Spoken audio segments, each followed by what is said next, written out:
हरे कृष्णा। सभी भक्तों का स्वागत है कृष्णा डिवोशन भक्ति चैनल पर।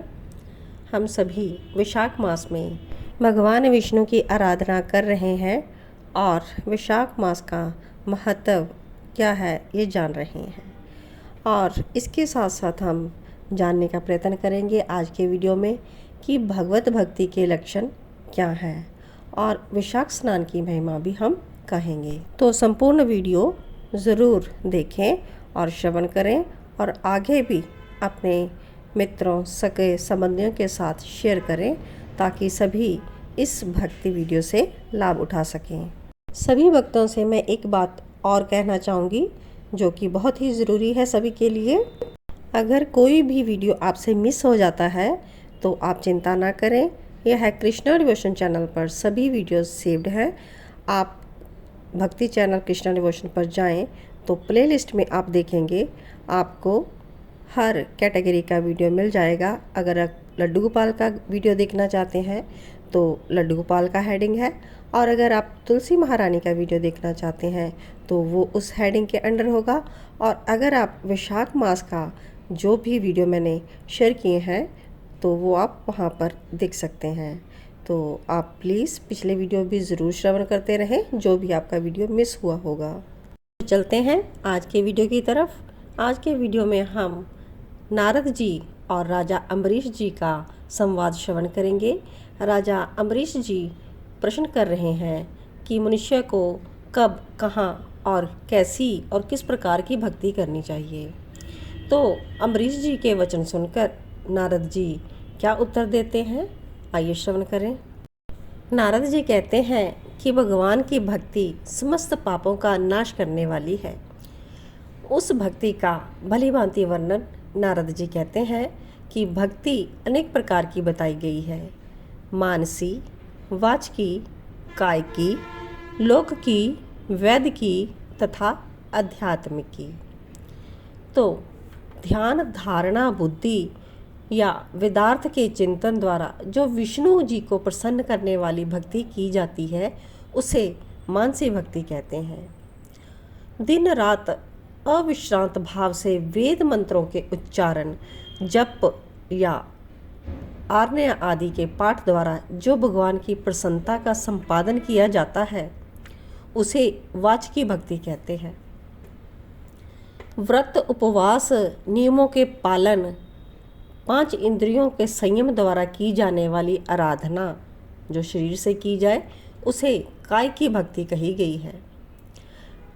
और पाद्य, अर्घ्य, उपचार, नृत्य, वाद्य, गीत, जागरण और पूजन आदि के द्वारा जो भगवान की सेवा की जाती है उसे लोक की भक्ति कहते हैं।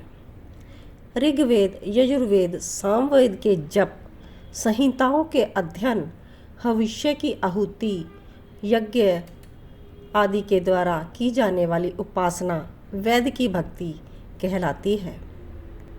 और अंत में नारद जी आध्यात्मिक की भक्ति का वर्णन करते हैं कि जो इंद्रियों को संयम में रखकर ध्यान किया जाता है, विषयों से जो अलग रहता है, वह ध्यान में देखता है कि भगवान का मुख अनंत तेज से उद्दीप्त हो रहा है और उनके कटी के ऊपरी भाग तक लटका हुआ यज्ञोपवीत शोभा पा रहा है। उनका शुक्ल वर्ण है और 4 भुजाएं हैं। उनके हाथों में वरद और अभय मुद्राएं हैं। वे पीत वस्त्र धारण किए हुए हैं। उनके नेत्र अत्यंत सुंदर है और वे प्रसन्नता से परिपूर्ण दिखाई देते हैं।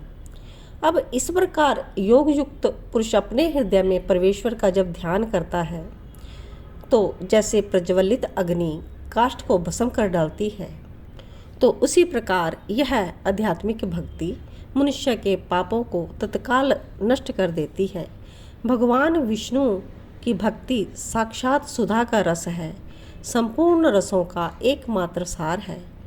इस पृथ्वी पर मनुष्य ने जब तक उस भक्ति का श्रवण नहीं किया और अगर भक्ति का आश्रय नहीं लेता तो उसे सैकड़ों बार जन्म, मृत्यु और जरा के आघात से होने वाले नाना प्रकार के दैहिक दुख प्राप्त होते हैं। तो यदि महान प्रभावशाली भगवान अनंत का कीर्तन और स्मरण किया जाए तो वे समस्त पापों का नाश कर देते हैं। ठीक उसी प्रकार से जैसे वायु मेघ का और सूर्यदेव अंधकार का विनाश कर डालते हैं। देव पूजा, यज्ञ, तीर्थ स्थान, व्रत करना, तपस्या और नाना प्रकार से कर्मों से इतनी शुद्धि नहीं होती अंतःकरण की जैसी भगवान अनंत का ध्यान करने से होती है। जो कथाएं पवित्र यश वाले अपने भक्तों को भक्ति प्रदान करती है, वो विशुद्ध स्वरूप भगवान श्री विष्णु का कीर्तन होता है। वे ही कथाएं शुद्ध होती हैं, वे ही यथार्थ और वे ही लाभ पहुँचाने वाली होती हैं।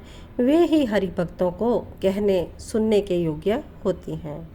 नारद जी ने कहा कि राजा अम्बरीश, तुम धन्य हो, क्योंकि तुम्हारा हृदय पुरुषोत्तम के ध्यान में एक तान हो रहा है और सौभाग्य लक्ष्मी से सुशोभित होने वाली तुम्हारी नैष्ठिक बुद्धि श्री कृष्णचंद्र की पुण्यमयी लीलाओं के श्रवण में प्रवृत्त हो रही है। भक्तों को वरदान देने वाले अविनाशी भगवान श्री विष्णु की भक्तिपूर्व आराधना किए बिना अहंकारवश अपने आप को जो बड़ा मान ले, उस पुरुष का कल्याण कैसे हो सकता है। साधु जन या साधु पुरुष जो भी भगवान को प्राप्त करते हैं, वो भक्ति के द्वारा ही प्राप्त करते हैं। इस प्रकार हमने नारद जी से भक्ति के लक्षण श्रवण किए और हमें किस प्रकार की भक्ति करनी चाहिए, ये भी हमें ज्ञान हुआ। तब आगे कहते हैं नारद जी कि अब वो गंगा स्नान करने के लिए जा रहे हैं, क्योंकि भगवान लक्ष्मीपति को वैशाख का महीना अत्यंत प्रिय है और आज शुक्ल सप्तमी है। इसमें गंगा का स्नान अत्यंत दुर्लभ है। पूर्व काल में राजा जहन्नु ने विशाख शुक्ला सप्तमी को क्रोध में आकर गंगा जी को पी लिया था और फिर अपने दाहिने कान के छिद्र से उन्हें बाहर निकाला था।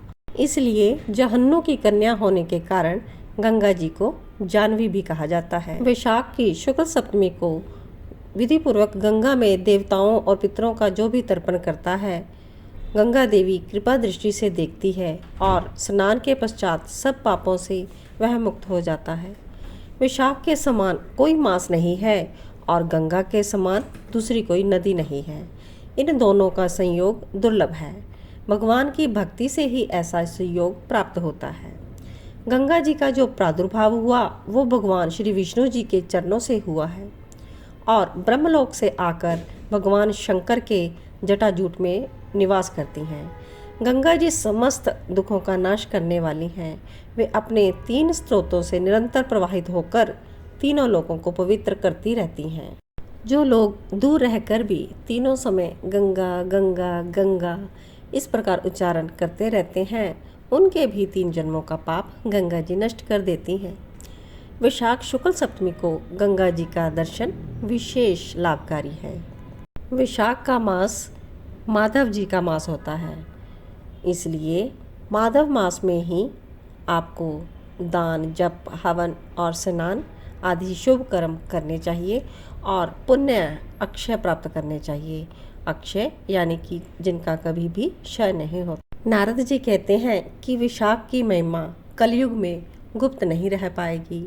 उस समय वैशाख स्नान का महत्म्य अश्वमेध यज्ञ के अनुसार ही होगा, क्योंकि कलयुग में परम पावन अश्वमेध यज्ञ का अनुष्ठान नहीं हो पाएगा। उस समय विशाख मास का स्नान ही अश्वमेध यज्ञ के समान होगा। तो कलयुग के अधिकांश मनुष्य पापी होंगे, उनकी बुद्धि पापों में ही आसक्त होगी। वो अश्वमेध के पुण्य को, जो कि स्वर्ग और मोक्ष रूप फल प्रदान करने वाला है, उसे नहीं जान सकेंगे। उस समय के लोग अपने पापों के कारण नरक में पड़ जाएंगे। इसलिए कलयुग के अश्वमेध के प्रचार कम कर दिया गया है और उसमें वैशाख मास के स्नान का विधान बताया गया है। तो ये नारद जी का और अम्बरीश जी का हमने संवाद श्रवण किया और भक्ति के बारे में जाना और कौन सा मास भगवान विष्णु को प्रिय है, वैशाख मास की महिमा हमने श्रवण की। तो आप सभी कृष्णा डिवोशन चैनल पर वैशाख मास का महत्म्य श्रवण करते रहें और इसे आगे प्रचार प्रसार करने में भी सहयोग प्रदान करें और माधव मास में भगवान लक्ष्मीपति जी का पूजन, आराधन और कथा श्रवण करके पुण्य अर्जित करें। नेक्स्ट वीडियो में भी हम नारद जी के द्वारा भक्ति के विषय में चर्चा श्रवण करेंगे। तो इसके आगे भक्ति कथा श्रवण करने के लिए आप कृष्णा डिवोशन चैनल को देखते रहें। जय श्री कृष्णा।